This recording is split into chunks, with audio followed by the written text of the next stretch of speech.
तो फाइनली दोस्तों खेसारी लाल का नए गाने का अपडेट आप सभी के बीच आ चुका है। तो कन्फर्म अपडेट बताने वाला हूं, तो वीडियो में लास्ट तक बने रहिएगा। भाई चैनल पर नया तो चैनल को जरूर सब्सक्राइब कर लीजिए भोजपुरी अपडेट के लिए। दोस्तों बता दें आप सभी के बीच जो है फालतू इंटरटेनमेंट के यूट्यूब चैनल पे गाना खेसारी लाल को आप सभी के बीच देखने को मिलने वाला था। फाइनली दोस्तों अपडेट मैंने इसलिए भी कुछ नहीं डाला क्योंकि मुझे जो है कंफर्म राइटर के बारे में पता नहीं था। दोस्तों बता दें आप कंफर्म पता हो चुका है। गाने को लिखे हैं आप सभी के बीच विशाल भारती, म्यूजिक दिए हैं आर एस शर्मा। गाने को खेसारी लाल और सविता यादव गाए हुए हैं, जो कि वीडियो गाने में अंकिता पांडे नजर आएंगे। ये तो पहले से भी आप सभी के बीच पता होगा। दोस्तों बता दें फालतू इंटरटेनमेंट के यूट्यूब चैनल पर 27 तारीख को गाना देखने को मिलेगा। दोस्तों 26 तारीख को हो सकता है, यानी आज के दिन में हो सकता है टीजर आप सभी के बीच देखने को मिल जाएगा।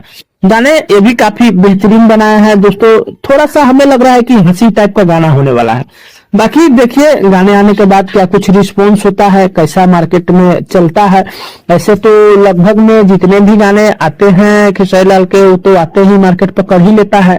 बाकी दोस्तों बता दें गाने तो आएंगे, तो इसके बारे में क्या कुछ अपडेट होगा गाने आने के बाद कुछ गाने का अपडेट दिया जाएगा। दोस्तों पहले यही छोटा सा अपडेट था खेसारी लाल के बारे में। अपडेट कैसे लगा नीचे कमेंट कर सकते हैं, चैनल पर नए सब्सक्राइब कर सकते हैं। दोस्तों वीडियो अच्छे लाइक कर दिया। मिलते हैं कि अपडेट में, तब तक के लिए धन्यवाद।